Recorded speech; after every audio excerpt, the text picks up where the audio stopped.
Hola, bienvenidos, bienvenidos a este canal. Gracias por suscribirte, gracias por compartir, gracias por los mensajes, gracias por la aceptación tan bonita que hemos tenido. Comenta lo bueno y lo malo porque eso nos sirve para mejorar.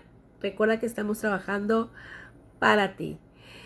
Dentro de esos mensajes me han pedido mucho este tema que vamos a trabajar ahorita y lo estoy haciendo con muchísimo cariño. Me costó un poquito de trabajo porque salen las emociones, ¿verdad? Empezamos con yo soy Brenda y esta es mi historia. El principio, dijera mi abuela. Mis padres, José María Sánchez Lizárraga, Sonia Galindo Valle. Ellos son comerciantes. Mi hermana mayor es Gabriela, mi hermana menor es Karina. Vivimos con mi abuela paterna, ella es Flora, la abuela Flora Lizárraga. Vivimos entonces papá, mamá, 3 hermanas, abuela paterna. Es poco lo que recuerdo de antes de mi enfermedad, la verdad, empecé muy chiquita con los síntomas, pero son cosas bonitas de las que me acuerdo. Me acuerdo de las comidas favoritas y de dónde salieron, de eso me acuerdo. Y de cosas que me quedan grabadas, de los cambios que tuvo mi padre y mi madre. Y de ahí muchas cosas que comprendí después y me sirvieron. Por ejemplo, ellos eran farmacéuticos, siempre comerciantes. Dentro o cerca de esas farmacias que ellos tenían, en una de ellas había una pescadería donde la señora siempre me recibía con un ceviche delicioso. Yo estaba chiquita y el ceviche me fascinaba y me fascina. Se llamaba Sonia la señora. En otra de las farmacias, en las noches había un señor que sacaba tacos, Don Toño, y yo me sentaba y me comía los tacos que podía, seguramente 2, pero para mí eran muchos y era delicioso. Mi papá se caracteriza y se caracterizaba en ese entonces por ser un papá permisivo, consentidor, alcahuete, que no le pidiera, y entonces donde yo me sentaba tenía carta abierta. Pero por supuesto, al igual que mis hermanas, somos percibidas como chiqueadas. ¿Y qué le vamos a hacer? Así nos criaron. Pues nos dejamos querer, así nos quería mi papá, así nos crió. Mi mamá es la parte sensata, la parte de que pues no comas tanto muchacha y no gastes tanto muchacha y por favor Chema y las reglas y mi mamá fue la parte digamos neutral, la que jalaba la rienda y a la que pues había que obedecer todos. Una familia completamente feliz. Yo negocié siempre, siempre, siempre, siempre porque yo tuve a mis padres como capaces de todo. No había que yo no pidiera que ellos no pudieran darme y en mi inocencia de verdad lo creí. Fui al kinder la primera vez, me acuerdo perfecto, no me gustó.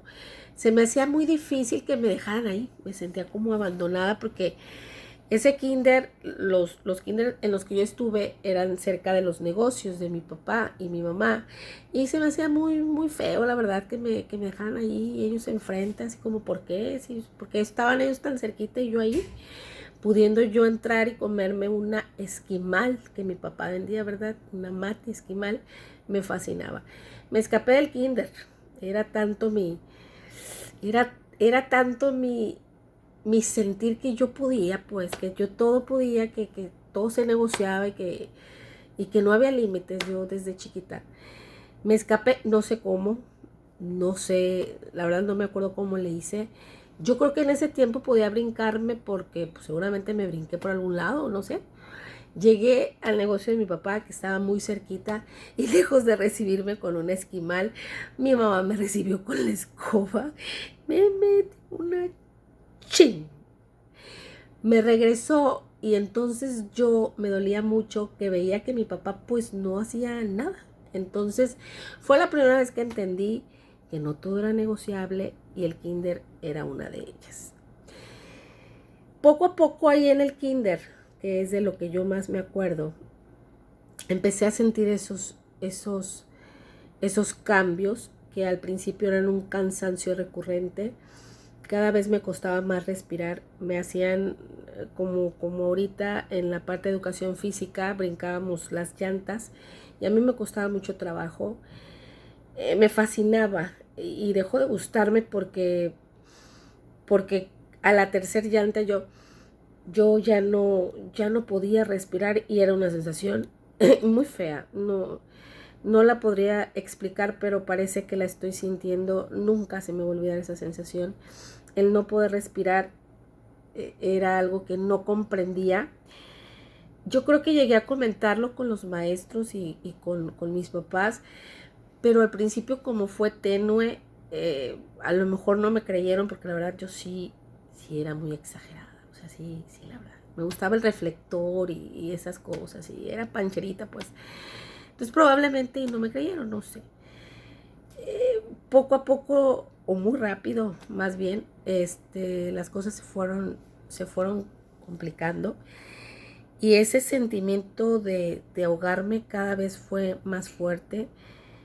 Yo me dormía, recuerdo muy bien que me dormía bien y de repente no entendía cómo yo podía despertarme con ese sentimiento de asfixia. Me faltaba el aire por las noches, ya no podía yo ya dormir bien porque sentía como si el aire no fuera suficiente. Recuerdo muy bien la cara de mis padres cuando yo tenía esos episodios que no entendía por qué eran ni qué los provocaba, pero cada vez yo podía respirar menos. Y es poco, la verdad es poco, muy poco de lo que me acuerdo. Pero en esas noches yo lo que sí tengo grabado es la cara de mis padres. Era ya no ese papá que todo podía darme, ya no esa mamá que estaba segura y que entre los dos podían llegar a un acuerdo. Ya no era que yo pidiera porque la verdad ni siquiera podía hablar, pero, pero era una cara que yo no conocía. Era un miedo, era una angustia, era, era una cara desencajada de los dos que yo no estaba entendiendo y la tengo muy, muy grabada. Era otra manera de conocer a mis padres. Poco a poco esos episodios de falta de aire se fueron agudizando. Eh, Tengo también muy grabado que dormía gran parte del día. Me recuerdo, poco a poco empecé, siento yo, no recuerdo muy bien, pero yo siento que veía muy poco ya a mis hermanas, a mi abuela, no las ubico mucho. Y, y era muy seguido que despertaba yo en un hospital. Mi papá y mi mamá pues me llevaban al Seguro Social generalmente y era muy recurrente que yo durmiera y sin entender y sin saber y sin sentir yo despertaba ahí y es algo que a mí me dolía muchísimo. No son bonitas las agujas, no son bonitos los doctores, no eran agradables las enfermeras, pero para nada. A mí me podías decir el cucú y el fantasma, la llorona y lo que quieras, pero el miedo que yo le tenía a un hospital, el miedo que yo empecé a tener de dormir, de ahogarme y de despertar ahí, era algo que yo creo que hasta la fecha entro a un hospital y sudo. Nunca lo logré controlar. Yo me acordaba mucho de ese episodio del kinder porque por más que mi papá, que la verdad siempre trató de tranquilizarme, por más que me dijera esto va a pasar y que yo de verdad lo creía que eso era efímero, pero aunque estuviera muy chiquita, me acordaba de esa parte del kinder, o sea, me quedaba muy claro que había cosas que no estaban en sus manos y que tenían que suceder. Entonces siempre tuve esa espinita. Y para mí, la verdad, el ver la cara de mi mamá, que antes fue segura, tajante y certera, verla temerosa, verla enojada, verla luchando contra doctores, contra directores del hospital para conseguir cosas que yo no entendía, me dejaban claro dos cosas. Lo que sigue no va a gustarme y, esto creo que no es negociable. Yo siempre tuve la fe, a pesar de todo eso, de que mañana iba a ser otro día. No, creo que no entendía que yo estaba enferma para siempre. Yo deseaba cada instante, aunque no tuviera fuerzas, porque me acuerdo muy bien de ese sentimiento de debilidad, lo tengo muy grabado, de estar todo el día dormida porque no podía estar despierta o de que me faltara el aire. Yo siempre deseé volver a mi casa. Yo daba un paso adentro del consultorio y de verdad pensaba, lo hago por volverme a comer una tostadita de ceviche, por ir a los tacos de Don Toño, que al cabo al ratito voy a ir a comer frijoles o voy a pelear con mis hermanas. Yo siempre estuve segura que eso iba a pasar, pero aunque estuviera muy chiquita entendía que mis papás tenían la razón y que esta vez no iba a gustarme. Que tenían siempre la manera de encontrar una solución, pero sabía dentro de mí que esa solución no iba a gustarme.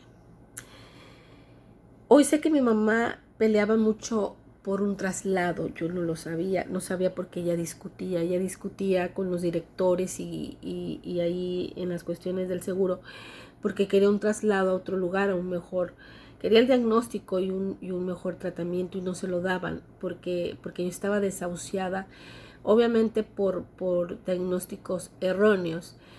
Mi mamá lo consigue, pero por supuesto, porque mi mamá es luchona 4x4 lomo plateado y mi papá no la dejaba caer seguramente. Mi mamá consigue ese traslado y de eso voy a hablarte la próxima vez porque a partir de ahí están los diagnósticos. Conozco yo una nueva vida, una nueva familia, una nueva casa y se abren muchas puertas y empezamos a sentir apoyo. Miedo siempre tuve, resistencia, pero por supuesto que siempre tuve, gusto nunca le agarré, pero siempre tuve, siempre el deseo de volver a casa.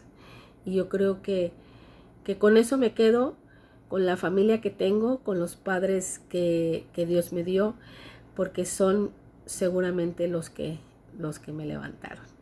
Te veo la próxima vez. Gracias por tus comentarios. Sigue compartiendo, suscríbete.